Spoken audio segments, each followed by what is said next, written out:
Thanks, Merv, and appreciate everybody being with us, whether you're live or checking out the recording. Always enjoy the folks on this panel. We interact with them in a lot of different ways, and so really looking forward to this discussion today. I'm going to, as Merv said, really cover some sector-wide issues that K&N is working on and share some information for ways that you can engage with us. We're on day 17 of this legislative session with 13 days to go, and that's both exciting and terrifying. It's a race to the end here, but just to kind of let you know, we'll have veto days coming up, so there are, lots of, we still have some time there, but it's coming. It's really going to be a rapid month. So the session must end, at least with the calendar as it stands now, by midnight, or what they call sine dime, by midnight on the 30th of March. So we will continue to keep us posted at K&N on what's happening with the issues that I'm going to cover with you, and I'm certain that the folks here will as well. But I'm going to share some slides, and as Merv pointed out, you're going to get a copy of these. So I don't want you, and I'm going to put several links in the chat, so I don't want you to panic that you might not be seeing them all. But can you see? Everybody see this? All right, perfect.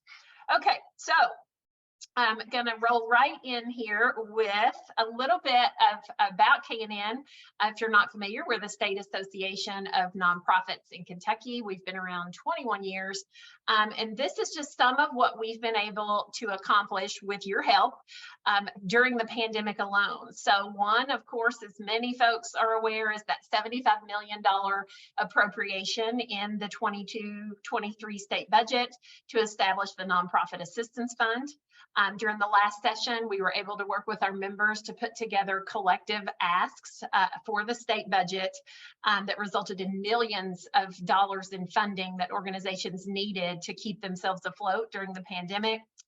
During the last session, we were able to water down attempts to erode the Johnson Amendment at the state level.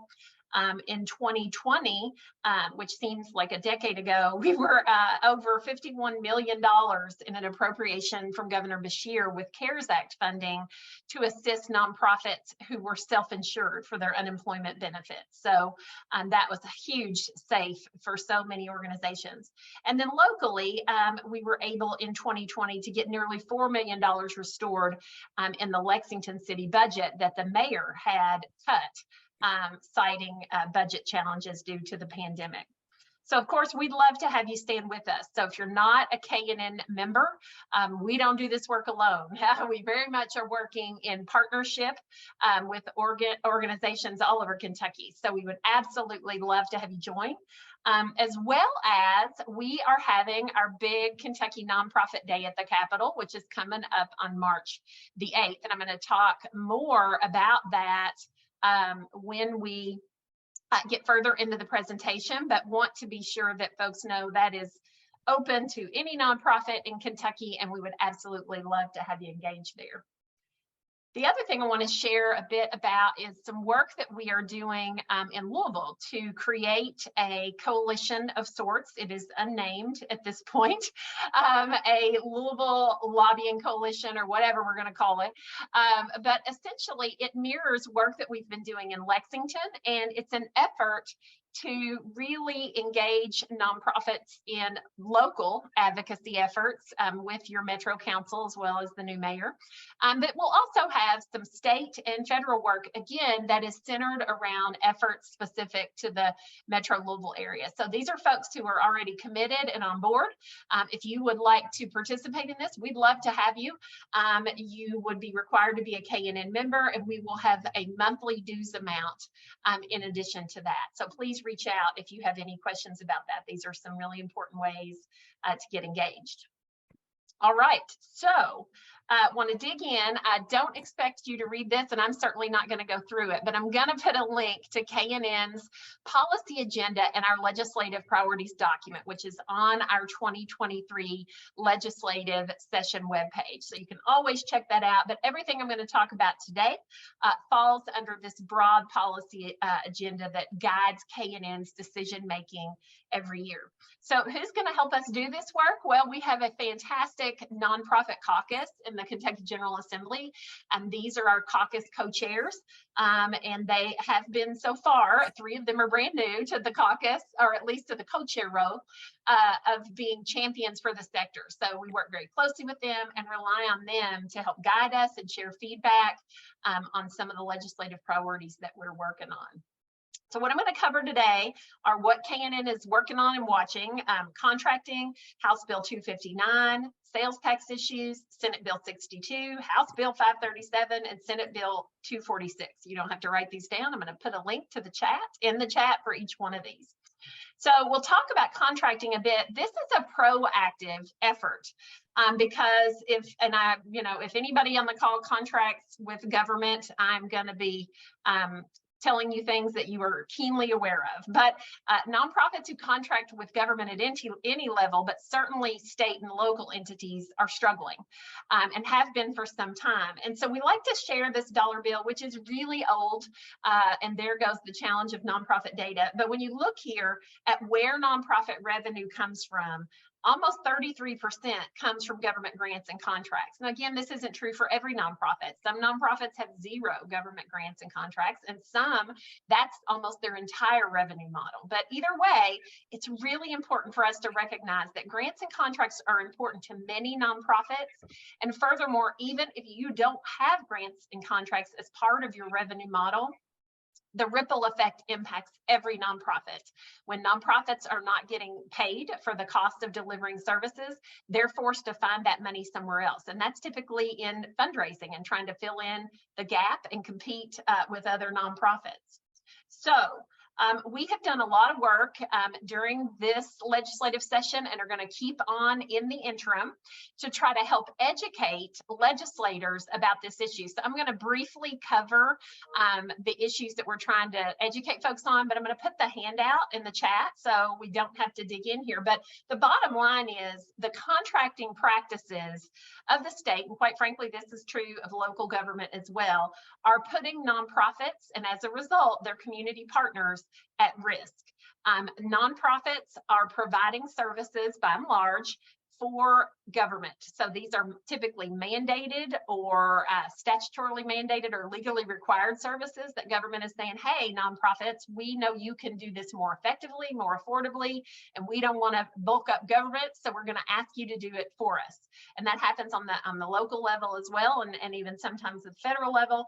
And then other organizations who have these contracts are providing vital intervention and prevention services. So they may not be legally mandated or required, but we know they're really critical for the kind of communities that we all want to live in. So because of some of these practices, we've got nonprofits severely at risk. It's causing a strain on nonprofits' finances and, quite frankly, their very survival. In short, nonprofits attempting to provide services on behalf of or in partnership with the Commonwealth are in a constant state of financial crisis. So we're asking the state to look at a new model. So we're educating now because in 2024 will be a state budget session, and we know at that point we will want the General Assembly to be fully on board and educated with why this is important and why they need to act. And it's important for all of us to recognize, because there's a couple of times where this will come up today, we assume in the nonprofit sector that everybody understands what a tax-exempt charitable nonprofit is. I can tell you from doing this work for 10 years, the education of the General Assembly on the ways and workings of nonprofit never ends. So I urge you to not assume that this seems like such common sense. We are constantly having to educate the General Assembly, and we need your help in doing that. So, and I won't go into this, but what we've been telling legislators, won't go into detail, is essentially these are legally mandated services. It's putting the state at risk, quite frankly, of being sued, as well as jobs, quality of life, and more importantly, most importantly, Kentuckians not getting the care that they need to thrive.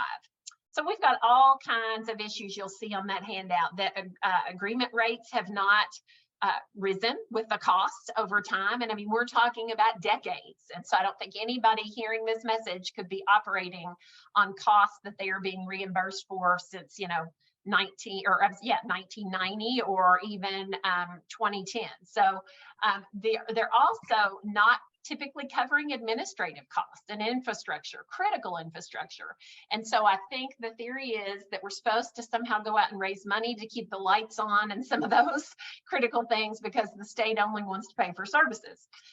The other challenge that nonprofits are having is agreements are on a reimbursement basis, which means they have to provide the services first, then get reimbursed from government, essentially floating government. And if there are delays in that process, nonprofits have a significant cash flow crunch and oftentimes cannot meet payroll. Also, there are often matching fund requirements, which really is an equity issue among who can engage in some of these agreements and contracts. Really struggling with regard to paying competitive wages, which is resulting in a workforce crisis for the sector. And then a lot of times the application and the reporting process is really challenging. So K&N did a survey over the past year asking members to share with us, what are your pain points around this issue? So you can see some of the quotes from that survey. Biggest issue is that rates are not paying for the cost of services, and we're just going to run out and quote unquote raise the additional dollars, and that government really doesn't understand the financial instability that this is causing for organizations. Medicaid reimbursement doesn't come close to covering the cost of providing care. So for this particular organization, they've had to close some of their centers, and then the burden is on the providers, and it ultimately means kids aren't receiving services. So we've seen a lot of closed programs, scaled back programs, and again, that means essentially that Kentuckians aren't receiving services.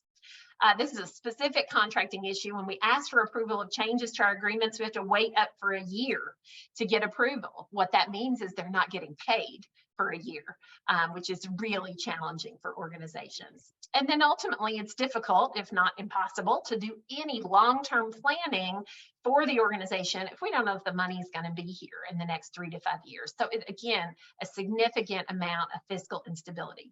The other piece, when we go back to looking at that living wage, we asked folks, do any of their staff members qualify for public assistance benefits? But almost 45% said they did. And so, a lot of times, and there are folks on this call who listen to this testimony more frequently than I do, but when I tune in to legislators, I often hear, well, we've got to get people on public assistance to work. I think this statistic supports what most of us already know, that people on public assistance who can work are working typically. And so what we want to avoid in the nonprofit sector is that we are paying such low wages that we are contributing to the problem. And this is a shift that's going to happen in the sector over time. I think historically we've tried to pride ourselves as a sector on getting good quality talent for as low salary as we can, and that's not working anymore. So we're eager to change the narrative on this and help the legislature understand the need as well. But it's certainly an educational issue. So wanted to share that. So we've got a lot of solutions that we want to put in front of the General Assembly, but we have to do this education first. So, a lot of that is reimbursing for the full cost, covering infrastructure costs, paying up front rather than a reimbursement basis, streamlining the application and reporting processes. And for goodness sakes, it's 2023. Surely some of this could be automated and done electronically. So, we are making the case to the General Assembly as to why this is such an incredible opportunity.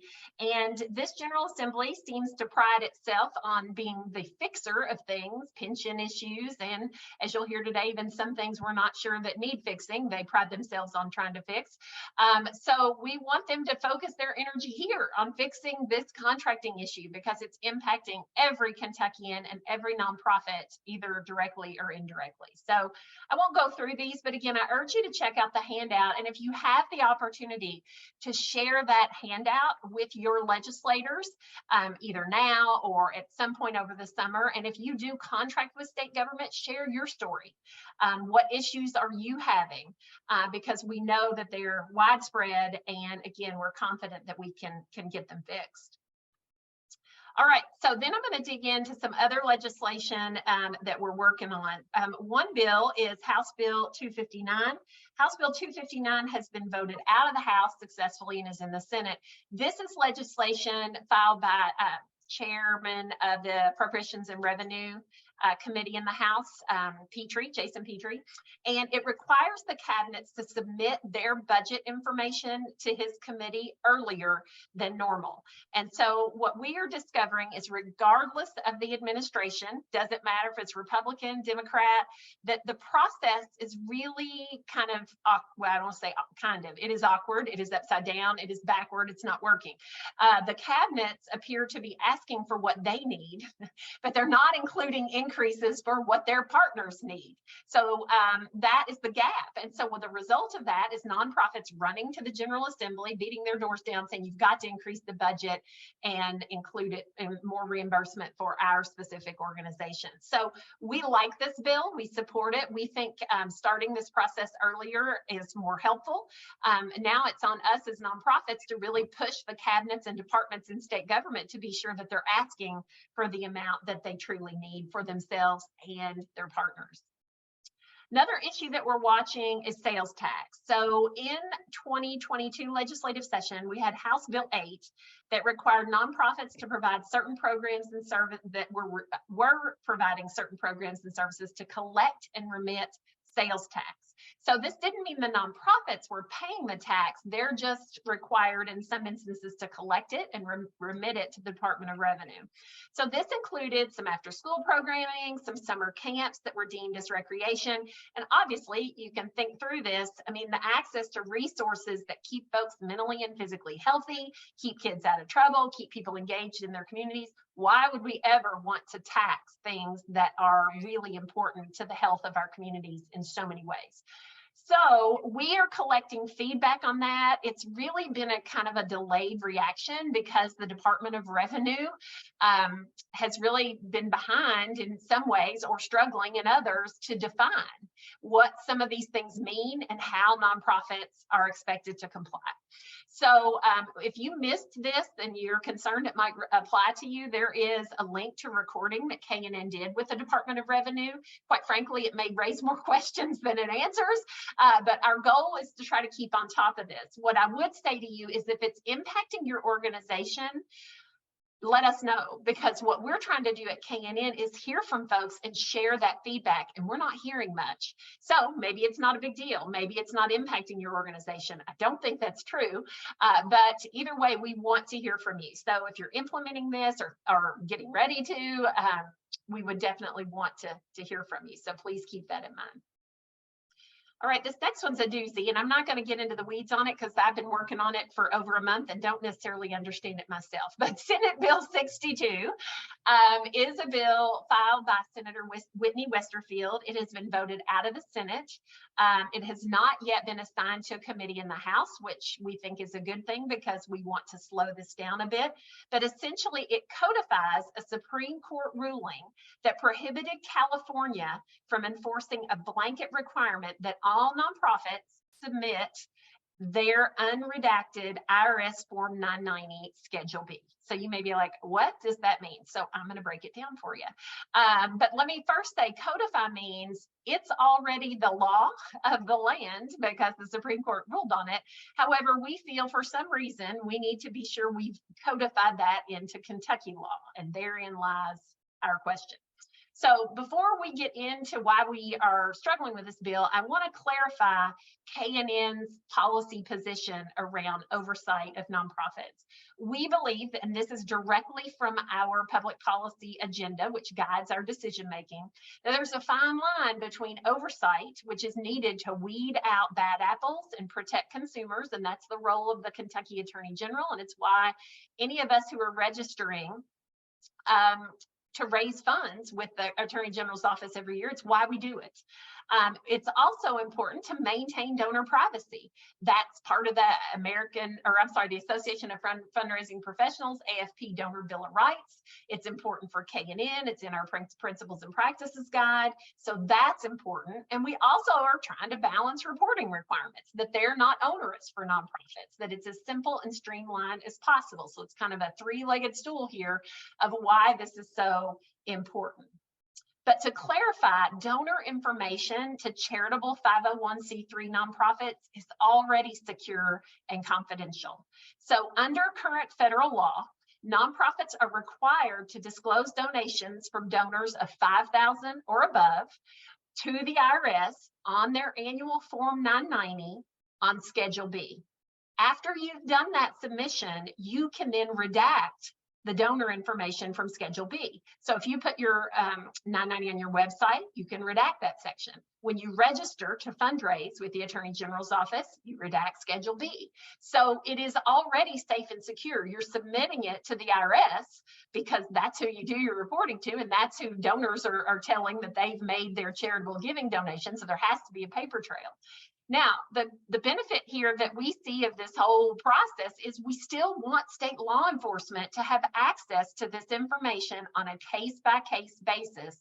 And in this case, they get it from the IRS if they go through several hoops. So the state can demand information from nonprofits on a case-by-case basis as well as part of consumer protection investigations. But again, all of this is part of due process and court supervised proceedings. So it's not like any one entity can say, hey, nonprofit, turn over your donor list. That's already prohibited, and donor information is already secure and confidential to 501c3 charitable nonprofits. So that is already the law. So Senate Bill 62 wants to codify that, but the challenge that we have with it, it is incredibly broad. It is impacting more than just C3 charitable nonprofits. It's including all Cs, and there are, I don't even know how many, a lot of Cs, including unincorporated nonprofits. And you might be like, what is an unincorporated nonprofit? Well, it's someone who has no oversight from the Attorney General, no oversight from the IRS, and they simply fill out their annual report, pay $15 to the Secretary of State, and do business. So we're very concerned about that type of entity and some others having the same type of protections. So we're working with Senator Westerfield to submit recommendations. And ultimately, our concern is, why is this legislation necessary when it's already been decided by the Supreme Court? And we are really fearful that there are some unintended consequences that could damage the integrity of the sector. I think what I'm going to say to you will not be, it's similar to what I said earlier with regard to understanding of nonprofits. The media, a lot of folks use the term nonprofit when they're talking about all kinds of things, the NFL, all kinds of different Cs. They do not understand the difference between charitable nonprofits and other types.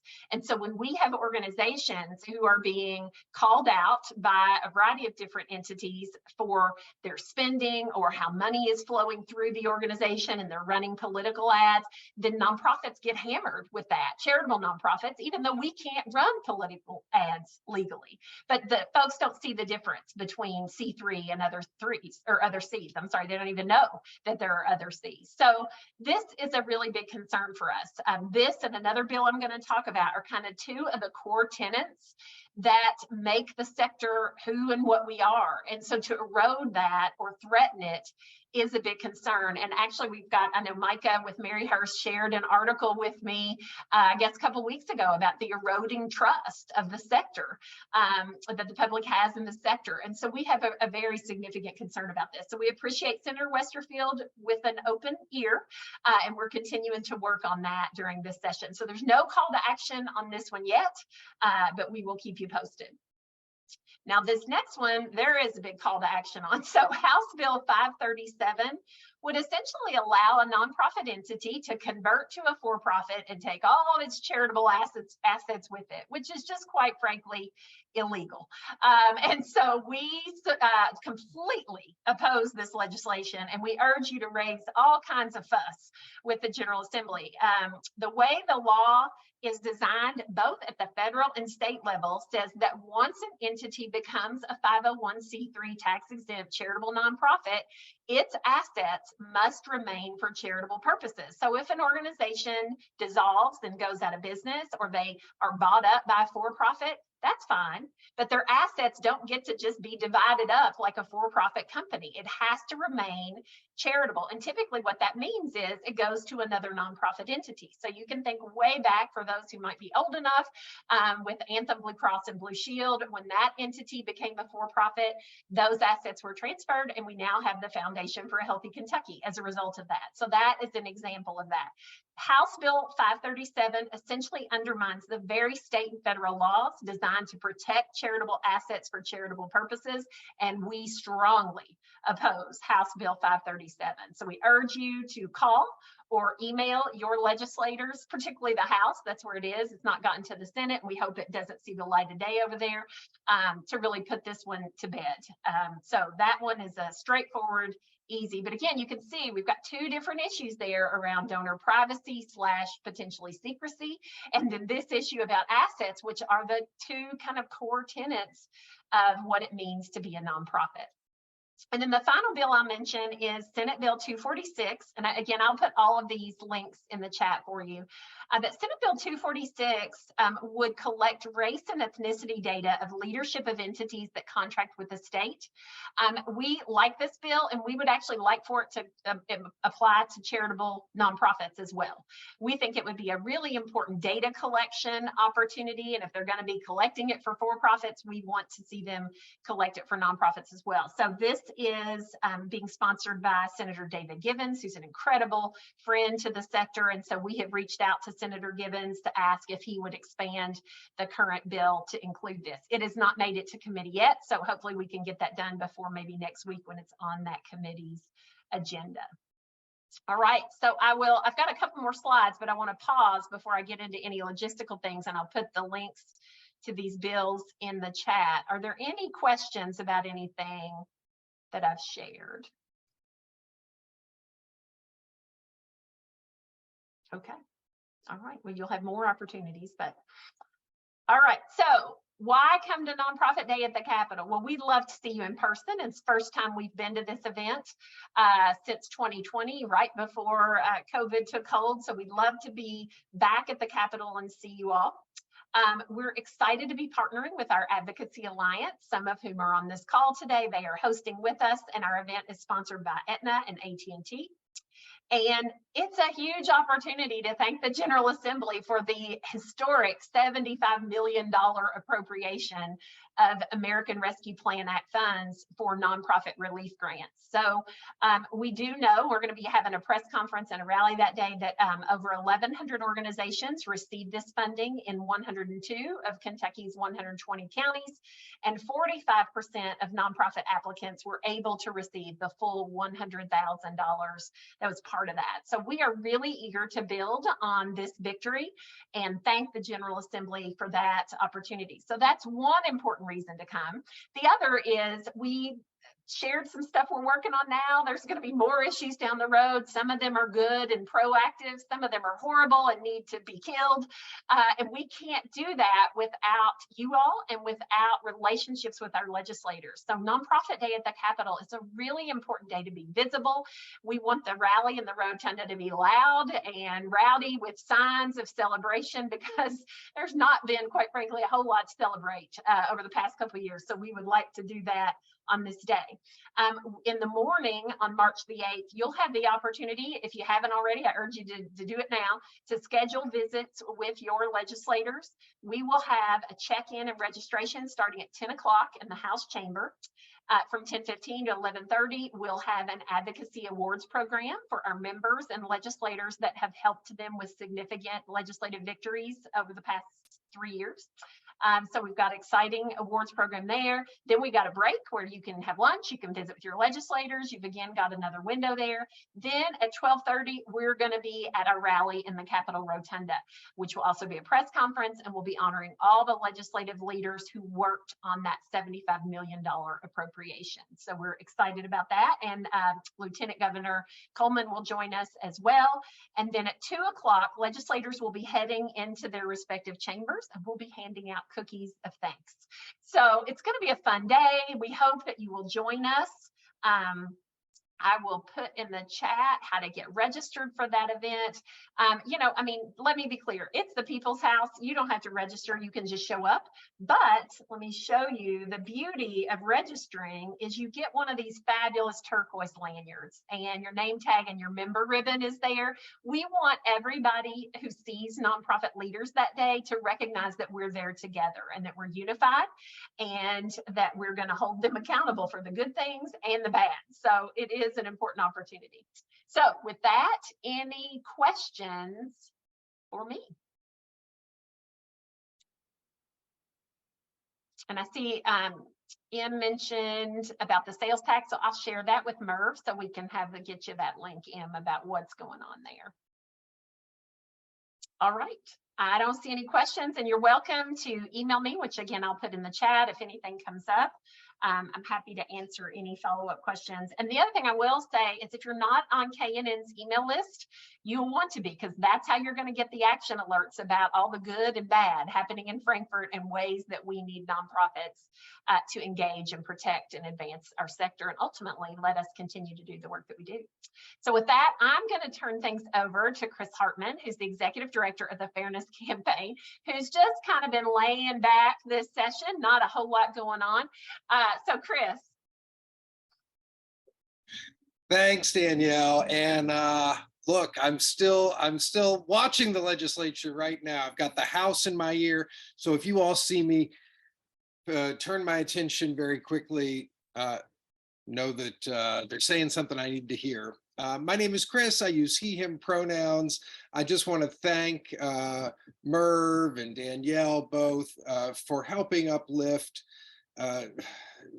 some of apparently the hottest issues in Frankfort right now.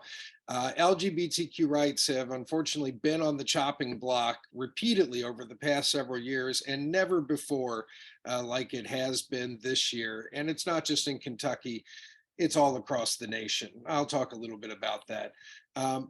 Don't hesitate to stop me at any point to ask clarifications, to mention anything that you need to share or would like to share. I'm happy to do that as I go along, and I'll try to watch the group chat as well. So let me share my screen here really quickly. There we go. All right, and there we go. So at the Fairness Campaign, believe it or not, we believe in fairness for all y'all, which is the most gender inclusive language that we've got all across the nation, y'all. Of course, I'm director of the Fairness Campaign. We've been around since 1991, working for LGBTQ civil rights. We were founded in Louisville by 10 Louisvillians, but we went statewide about a decade ago when the former Kentucky Fairness Alliance merged into us. So we've been working again all across the Commonwealth to fight for LGBTQ rights and to attempt to advance, but really to defend in the state legislature. The glory days were when I got to play offense, 2015, 2014. I'll cherish those sessions. Now I just feel like I get beat up every day. So I just want to emphasize, I couch every discussion that we have in the emphasis that at the Fairness Campaign, we not only believe that Black Lives Matter, but that dismantling systemic racism is a necessary part of achieving queer justice. That as we work for LGBTQ rights, we have to do it from an intersectional framework. And I'm proud to say that since we were founded in 1991, the Fairness Campaign has always worked through an anti-racist lens. And, you know, we look at the origins of LGBTQ rights, the origins of Pride.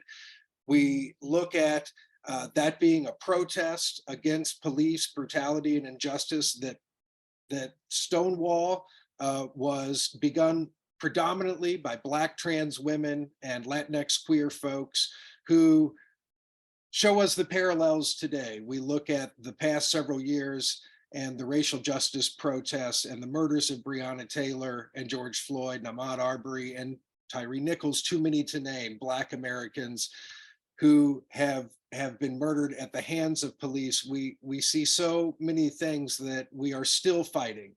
and the origins of our modern LGBTQ civil rights movement are rooted in anti-racism, are rooted in the leadership of queer people of color, and again, particularly Black trans women. We just always want to highlight that. We were very vocal and active in the racial justice protests and will continue to fight for the dismantling of systemic racism.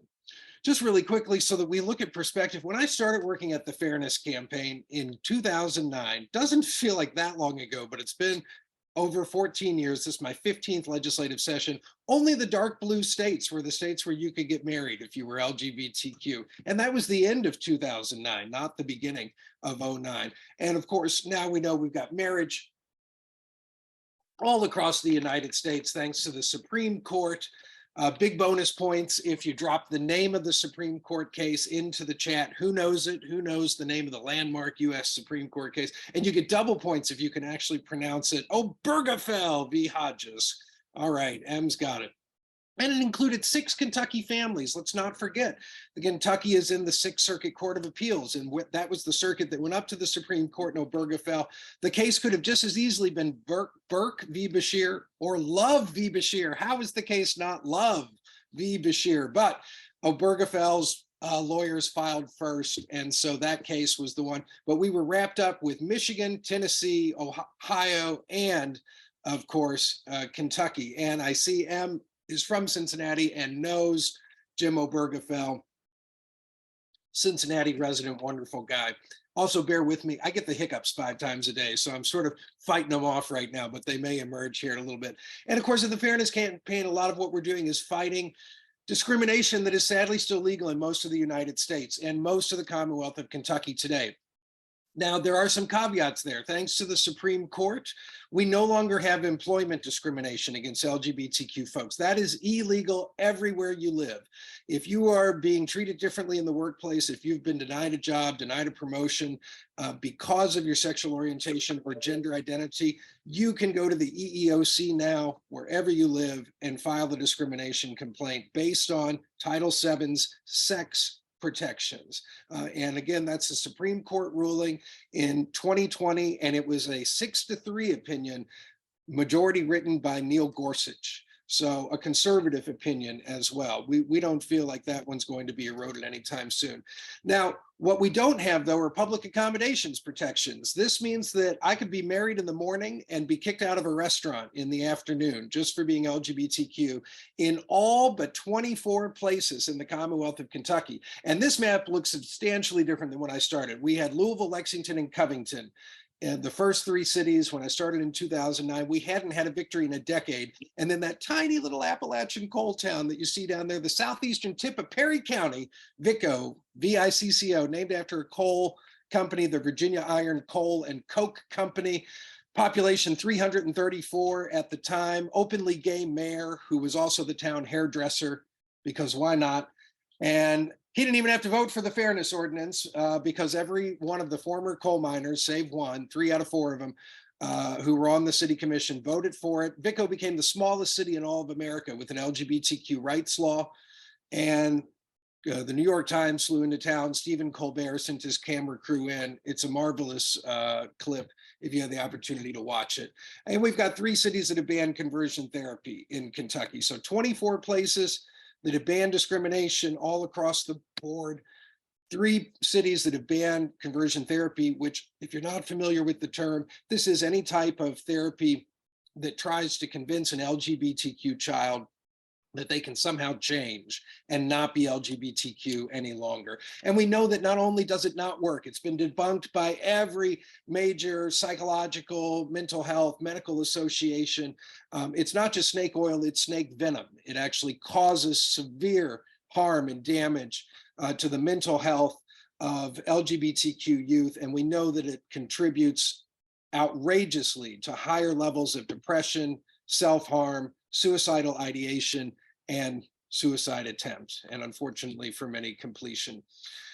all of these protections, the 24 places, those 3 major cities, we're only talking about a third, not even a third of Kentucky's population being covered. That means that if you live in the other 69% of the Commonwealth of Kentucky, you can still be discriminated against legally. You could still be subjected to conversion therapy by licensed therapists. This shows you where we're situated to the other states around us. Most of the other states, Indiana, Ohio, Pennsylvania, about the same as we are. They've got local protections protecting about a third of the population. You see West Virginia, they've actually got almost as many fairness ordinances as we do. We've got a friendly competition going, but mostly rural state, it still only covers about 13% of their population. Now you're going to see Tennessee and Arkansas are unique. You see they're shaded in differently there, and that's because they're shady. They are shady states because they have banned fairness ordinances outright. You are not allowed to have a local fairness ordinance that protects LGBTQ people from discrimination. Nashville used to have one, Chattanooga used to have one, no longer. The state legislature passed a law that says you may not have additional discrimination protections beyond what the state has in state law. And many years, the Kentucky state legislature tries to pass a similar bill. We have to fight off. This year we've got, they would call it a religious freedom bill. We call it an anti-fairness bill because it would erode the discrimination protections in the places where we have them in Kentucky. We got about 150,000 LGBTQ folks in the state. More than a quarter of LGBTQ folks are raising kids. So we're really talking about family issues here when we're talking about rights. And I just want you to see quickly where we are situated for LGBTQ equality around our neighbors. Very similar heat map to what you were seeing earlier. We're not good. Orange is bad, but red is worse. And so once again, we see Tennessee much worse. I bet you Florida's red now. I don't know the last time they updated this, but we see again the parallels. Look at where anti-LGBTQ policies run rampant. It is the American South. The same place where unfortunately too much systemic racism, not that we don't have racism all across the country, but again, looking at the Deep South as these intersections of oppression.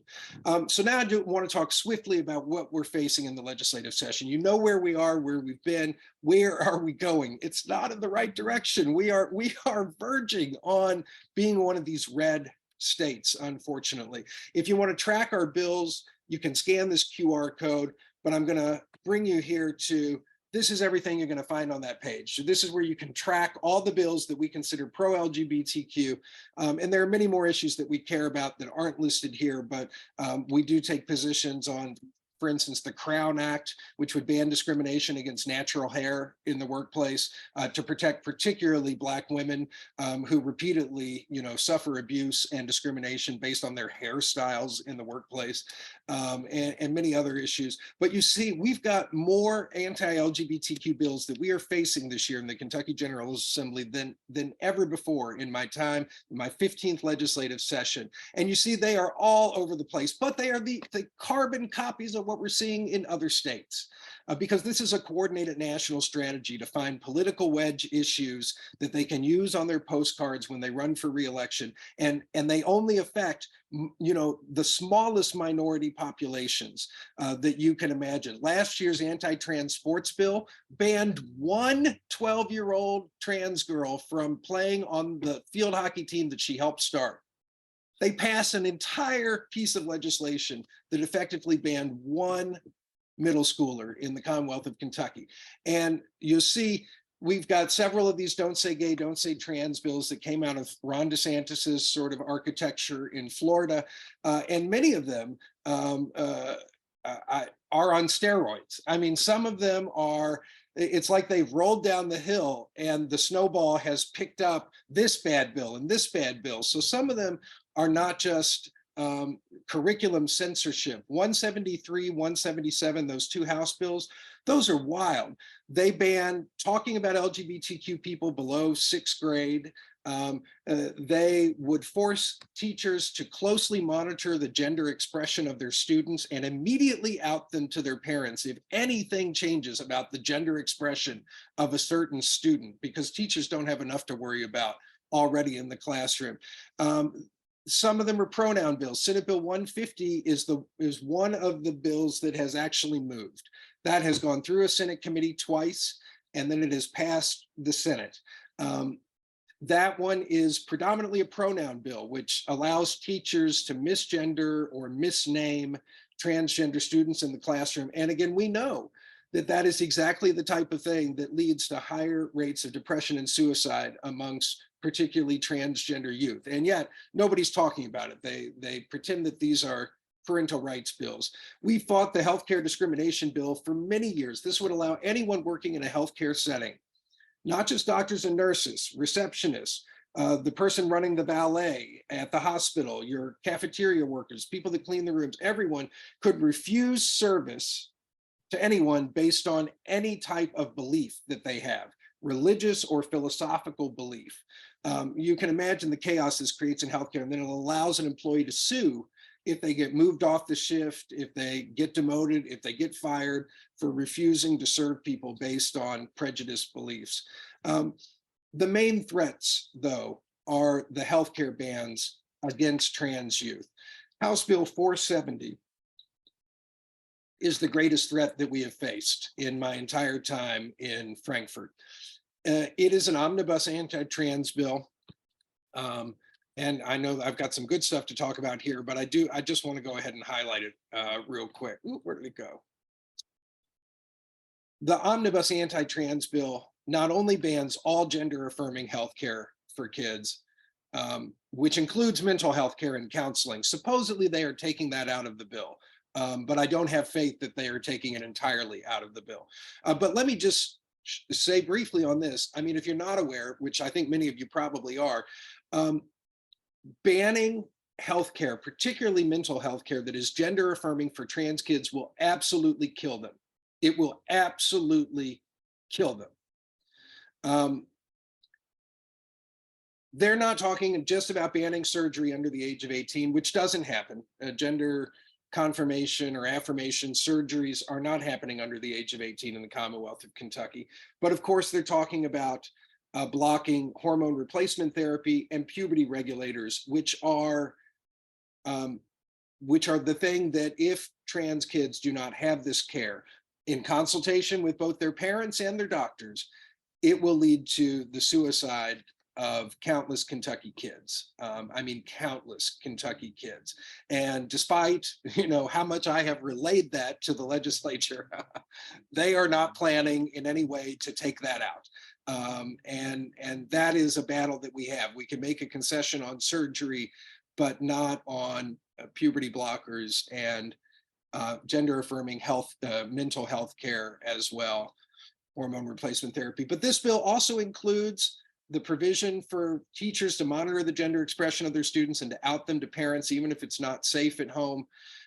Prohibits name changes and birth certificate amendments for the purpose of transition for kids under the age of 18, and criminalizes doctors and opens them and parents, interestingly enough, up to lawsuits for 30 years after a child turns the age of 18 if they want to sue for harm that has been caused to them by being affirmed in their transition.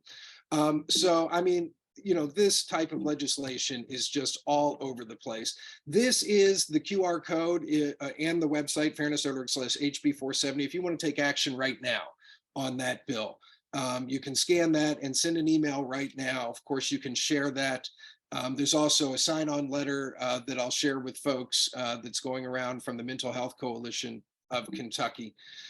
So this one, and then not this QR code, but here is the Senate Bill 150, as I mentioned, is the other one that's moving. Now, the one I just talked about, House Bill 470, we expect it to be heard in Judiciary Committee tomorrow. It's not on the agenda, but this is why I'm listening to the legislature, because I thoroughly expect that they're still going to do it tomorrow. I'll be surprised if they don't. I'll be delighted if they don't. But we are still planning that they are likely to hear House Bill 470 in the Judiciary Committee tomorrow at noon in the House. Senate Bill 150 is sitting in the House waiting for something to happen on it. This is the pronoun bill. I imagine that not only will they move it at some point in time in House Education, but they're going to add other bad stuff to it. They're going to add parts of House Bill 177, House Bill 173, which are much worse omnibus anti-trans bills that deal with school. And we've got an anti-drag bill, Senate Bill 115. I don't imagine that one's necessarily going anyplace right now, because that has the most obvious economic consequences. They don't want to affect the pocketbook. The drag brunch economy alone is massive right now. And so I don't think anything else is necessarily moving, but by heavens, this is enough. And then, of course, we've got some good bills, the statewide fairness laws that would ban discrimination all across the Commonwealth of Kentucky universally, so that we just don't have to go city by city, and then the bill to ban conversion therapy statewide. We're also working on an HIV decriminalization priority. Believe it or not, it is a felony offense to distribute home HIV tests for free in Kentucky. Now, you can go to Walgreens or Walmart and buy it for $50 off the shelf, but if you are a nonprofit giving it away for free, you would be charged with a Class C felony in the state. So we're looking to eliminate that felony. Also, it's a Class D felony to donate organs or tissue if you're a person living with HIV. But 10 years ago, the Federal Hope Act decriminalized that. And now people living with HIV have been able to save other people living with HIV's lives by donating organs to other folks living with HIV. So that's a great priority that we might actually get across the finish line. State Representative Danny Bentley in the House has filed that bill, a conservative pharmacist. I also imagine they're going to ban books. That's Senate Bill 5. It's worded more narrowly than we expected. And so it's worded in a way that's kind of hard to oppose. But the heart of this bill, Senate Bill 5, is to get books off shelves in school libraries, largely books like this one referenced here, which Jefferson County Public Schools had to fight. Several other school districts have been fighting it. Just so you see where things are moving, this is the heat map on LGBTQ curriculum bans in public schools across the nation. I've talked way too much. I am delighted to share all this with you. I hope you send us good thoughts and prayers. This is a generic message to legislators on sort of all LGBTQ issues. But if you've scanned either one of the previous QR codes, you don't have to bother with that. And of course, I'm happy to answer questions very briefly or take them offline. That's my cell and all my contact info. Thanks so much for having me. Hey, Chris, this is M with Louisville Youth Group. Hi, in terms of showing up at the Capitol again tomorrow, what kind of call to action can we share for that? Yeah, so boy, they don't make it easy to be advocates at all. So it's the House Bill 470 is still not on the agenda. I still think it's going to end up on the agenda. So we are still telling people to show up at 11 a.m. The meeting is at noon on the Fairness Campaign's Facebook page. We have shared the event to have folks show up at 11 a.m. in the annex room. I think it's annex. I can't remember exactly what room it is, but it's on the Facebook event. But anyway, the judiciary at 11, unless I find out definitively sometime tonight that it's not going to happen, but we kept hearing that it was likely to still happen. Okay, gotcha. But again, like, how do we do this? 24 hours notice or less. Usually it's like 14, 16 hours notice that we find out one of these bills is going to move. And then not only that, so we gather all this testimony. We have to mobilize people to the Capitol to testify, healthcare professionals who have to cancel all of their appointments, mental health care professionals, all of this. And then they still might not do it. They pull them off the agenda. But we mobilize all of these folks there on virtually no notice at all. And then you just never know what's going to happen still. The chair may not even hear any testimony. Chris, are we gonna gather in that education center space at 11, or is there a specific place you want us all to? We're all just going to go straight to the judiciary room. So no rally tomorrow. We're all just filling the judiciary room. Okay. Assuming that they're going to hear the bill. And again, we'll release if we find out that they're not doing it. Okay, thank you. And sadly, there will probably be more opportunities to fill a committee chamber to oppose these bad bills. All right. Well, if you've got any questions, you can drop in the chat. I'll answer them in the chat. And again, you can contact me offline. Thanks so much, y'all. All right, great. Thank you, Chris. And I think Paula Gardner, President and CEO at Maryhurst, will be up next. Paula? All right, thank you. Yeah, and that's so informative, Chris, and really appreciate all that you're able to share with us on that. And I'll be speaking on a little bit of that as well, but I just want to thank you guys. I'm really happy to be here. I'm going to review with us the priorities and I'm speaking on behalf of Maryhurst certainly, but also the mental health service providers in our community. I'm going to pull up and share. Let's see.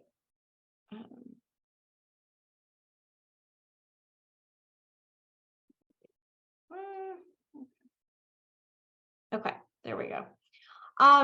Yeah, first I want to start off just talking about our biggest priority, and that is around the behavioral health services. So, it's no secret, I think we all know that our children and families in our community, in our state, are in crisis. So we see this every day. If you watch the news at all, you're hearing about gun violence and other types of violence. You're hearing about substance use. You're hearing about suicidality. Certainly you're hearing a lot about the juvenile justice system right now as well. So we know that we are in crisis. These behavioral health services that I'm going to be speaking about are a wellness lifeline for families and for our communities. These are things like therapy, and that's the first thing that comes to mind for folks. But there are also things like case management that help connect families to the needed resources. They are, applied behavior analysis. They are community support workers. So these are all the kinds of services, and often these are used to wrap around families so that a family can either achieve and gain stability or at times remain stable. So these services, these behavioral health services, are at a risk of going away. I mean, a very severe risk of going away at a time when I would say our community most needs them.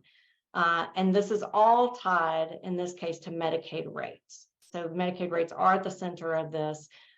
These services, we have a coalition of agencies across the state, and amongst this coalition, we're serving about 16,000 children and families around the state, and that is amongst 24 agencies. So there are other agencies.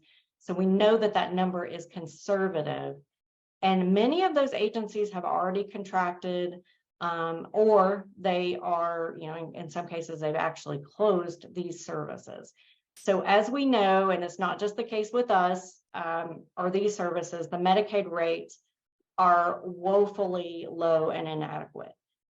We know that what we know about the Medicaid rates is that they also, anytime a state invests in Medicaid rates or using this money, there is a federal match. So not only does the state get and the providers get that rate increase, but then federally, we're able to bring more money to our state.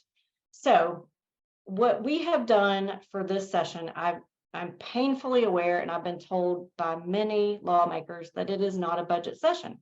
So what we have done in this case around the BHSO services is we have looked for opportunities to hitch on to some other legislation that might be able to appropriate funds for this. At this point, we don't have anything that we could call success with that. But what we have been able to do is increase awareness, and we feel like we've got a very good path in the next budget session for this. And so I would say also, just obviously, I would call on everybody, and it will likely be next budget session, that when this is up and we have a bill, that you all would support this. I also just want to point out, if we kind of take a step back and look at this across the state, by definition, Medicaid and the funds are going to go to those communities that are under-resourced. So if we are looking to make change, and we're looking to make, big, impactful change in communities that are under-resourced, Medicaid and increasing the rates so that providers can, stay in the game, has a huge, that's a huge opportunity for us. So even beyond, these services, if you look at, dental providers and healthcare providers and, those folks that often are going to go into communities that are in greatest need, increasing Medicaid rates is a way to hugely impact those communities. So now I'm just going to talk a little bit about some of the bills that we have our eye on. And so SB 143 is a bill that supports foster youth. It was sponsored by Julie Rocky Adams. And I think Danielle pointed this out, but she is a huge advocate for children's legislation, for children's rights, and has been a huge partner for us. So this is an amendment to current regulations. It allows foster youth who are aging out of state care to return to state care before reaching the age of 20. And what is different about this, it's as it's currently stated, when a youth exits out of state foster care, they have 90 days. They have a 90-day period to decide that they would want to re-enter care. And then after that, it's not an option. Now, why would a child want to re-enter care, you might be asking? And a lot of it has to do with the resources. So they can continue to receive needed resources like housing, like job readiness training, medical care, that kind of thing. Kids who age out of the state system also do qualify for scholarship for college. And that's regardless of status, whether they recommit or not. But I do want to point out a few pretty sobering statistics. We know that in Kentucky, there are approximately 10,000 children in the foster care system. So this is, this legislation will affect a great number of children. And then we know that 20% of children, this is a national statistic, who were in the foster care system and will instantly become homeless. So when they leave that system, 20% of them will instantly become homeless.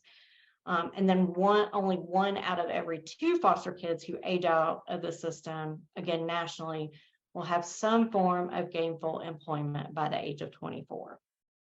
And this, I could go on about pregnancy rates, and I mean, there's a lot I could say about this very vulnerable population. But what I will say is that this bill, will have huge impact. It is critical legislation that's going to allow, really our youth the best chance to succeed. And we are definitely backing this and for this. At this point, it has been assigned to committee. I'm now going to go in and I'm going to talk a little bit about juvenile justice. And so the juvenile justice system has been getting a lot of attention over, the last couple of months at least. And, rightfully so. I mean, it is a system that is absolutely in crisis. So I'm going to talk about a few bills related. Quickly, the HB 266 is a bill that would provide a children's bill of rights for children who are incarcerated, and it's being sponsored by Lisa Wilner. I think it talks about things like having access to mental health services, having access to family members and contact with family, that kind of thing. And I think we never want kids to be incarcerated. And I'll talk about that more in a minute.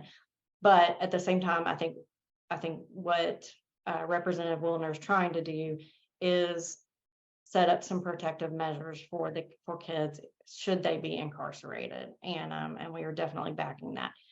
HB 323, this establishes a juvenile trust fund, and this would be money that could come from different state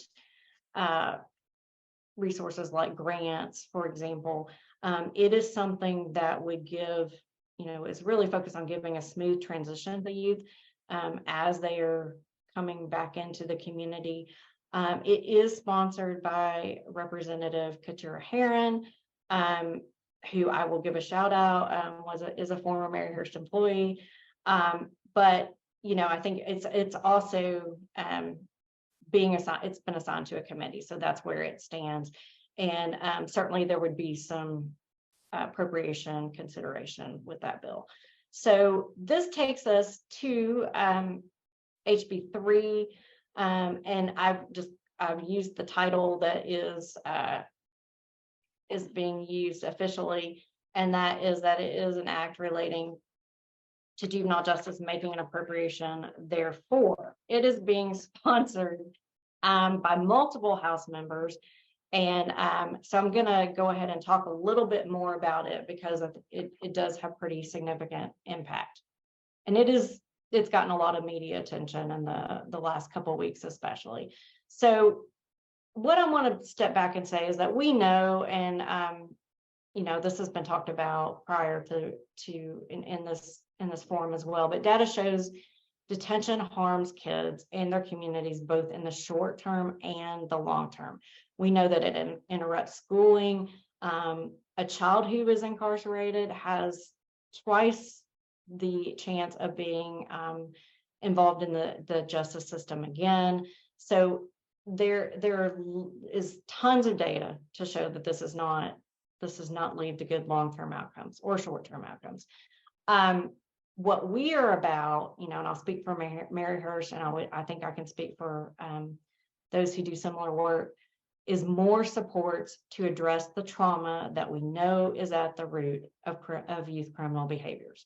And it's hard to just talk about the youth who are having these behaviors without also bringing in families and where the families of these children are. And oftentimes, again, they are experiencing very significant trauma. And so we very much want to lend support to these children and families, and provide supports that do not involve incarceration when at all possible.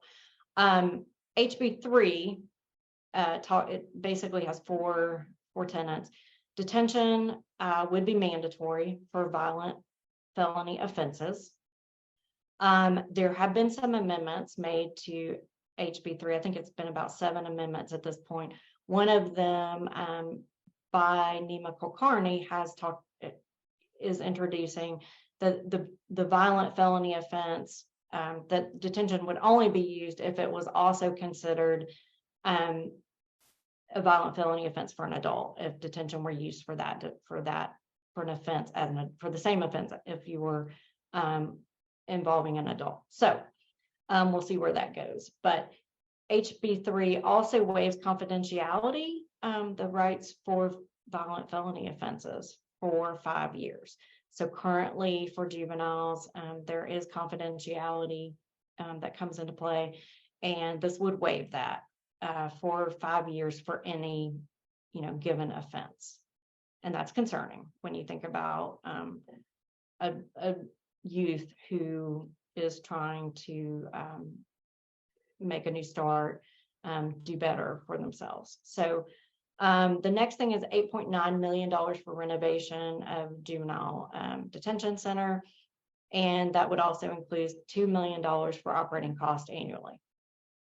Again, I've spoken, kind of to what we believe about detention. That being said, we know that because of budget, to reduce the budget and the spending, the Jefferson County Detention Center was closed. And we have children who go out of their community for detention. I just had a situation today at Maryhurst where we have 2 youth who are being taken to Northern Kentucky for detention tonight. And so, and will likely, I hope, come back to us for care. But if kids are going to be detained, then they need to be in their community. We know that there will also be some changes, or there are changes introduced that impact truancy cases. And again, there are some amendments that are being proposed related to that. So we know that, actually, this this is on the House floor currently, 7 amendments.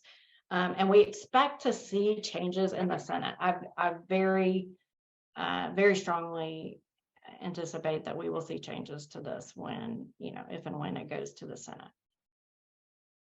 Okay, I am going to switch gears now. And again, Chris did a great job, and I think, covered well a few of the things that I am going to talk about.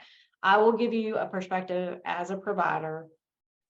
So with LGBTQ plus children and youth, there are at least a couple of bills I wanted to talk about. One of the things that we know is, that mental health and the safety, the psychological safety, the physical safety of this population is a serious concern. And we expect to see more folks from this population come into the child welfare system. I can speak on behalf of Maryhurst. We have about 10 to 15% of those that we serve fit in this population. And that's a high, that's a high percentage. And we do look for this to continue and really for the needs to increase for the reasons that Chris spoke to.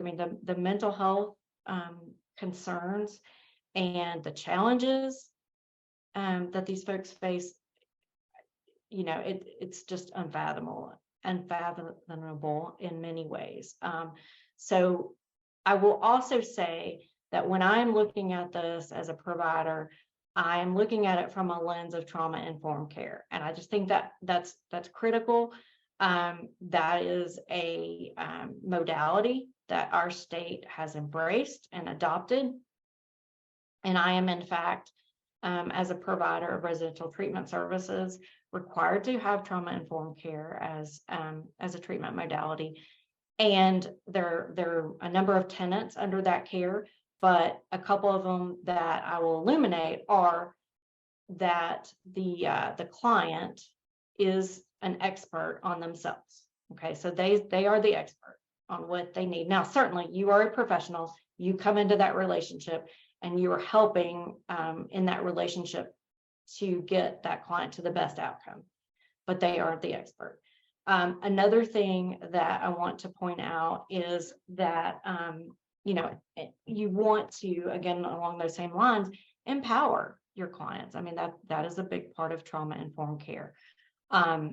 So I just, I will stop with those two, but what I will say is some of this legislation, and Chris has already gone through it, it definitely conflicts with trauma-informed care. And that puts us in a very difficult spot as a provider. I want to start with HB 162, and Chris spoke on this. Representative Wilner has introduced this. It does amend current regulations. It will prohibit mental health professionals from engaging in, and I use the official language, but sexual orientation and gender identity change efforts with youth under 18. But it's conversion therapy. So that's, where we're talking about conversion therapy. And I feel like Chris hit this really well. This has been, assigned to committee. And I think one of the things to note is, if it brings parents into that discussion, what that looks like for kids, depending on what their situation is. So we will be watching this one. The next one, and again, I think there's been really good coverage, and for the sake of time, I will just say that HB 470, the Do Not Harm, is being what some are calling Do No Harm Act. It does prohibit sex change surgery, and as Chris said, prescribing or dispensing puberty blocking drugs, cross-sex hormones for children under 18. And then there's at this point, the provision of gender transition services that would include healthcare, but also mental health care. And so we are watching that. The behavioral health, the mental health piece, there may be some changes to that. But just, and again, just to underscore, what Chris said, we know that LGBTQ youth seriously consider attempting, there are 45% of them have considered attempting suicide in the last year, including more than half of transgender and non-binary youth. And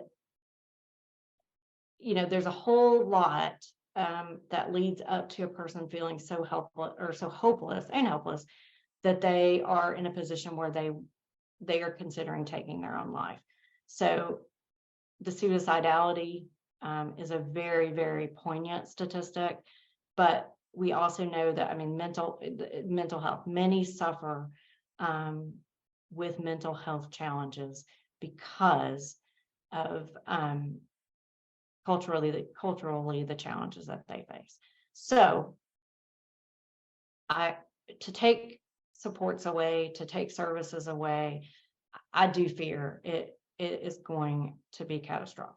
So and having said that, again, Chris has covered that, so I'm happy to just really underscore what he has said. One other thing I want to note, and I'm trained as a social worker. When you look at professional code of ethics, I can only speak to social work, but I do know that this would be in direct conflict with that as well. So I think that's something that those who are providing services have to look at as well. So it's so this would have legislation, that your license could be taken away when you're under a code of ethics. That also, and you can't abide by that threatens your license as well. So there is a this is what we would call a no-win situation. But I think this is very concerning. So, and we do have to speak out. I'm going to stop sharing at this point and just come back to you all and see if you all have any questions or comments, anything that I can clarify. I'll just pause for a minute here to see if there is anything, and if not, I'm happy to check in with people offline too. All right, thank you guys. So what I'm going to do now is I am going to pass it to Mandy Marlar, and she is the Chief Policy Officer for Metro United Way, and she's going to close us out and take us home. Yes, and I want to be respectful of everyone's time. I'm also just wishing I could be on the line with you guys, learning from you and talking with you all day, but I am going to cut it really short and hit 2 bills. You know us at Metro United Way, we're about closing the wealth gap, we're about closing the education gap, and we're about ensuring that people have the safety net and basic need supports that they need right now in this moment. And what we know is that what policy is built, programming alone cannot transform. So we're coming at you with 2 things. First, I just dropped this link in the chat. There are companion bills in the House and Senate. Both have come out of committee that would enable freestanding birthing centers to serve Kentuckians. This is important because more than 90% of maternal fatalities in Kentucky have been deemed potentially preventable.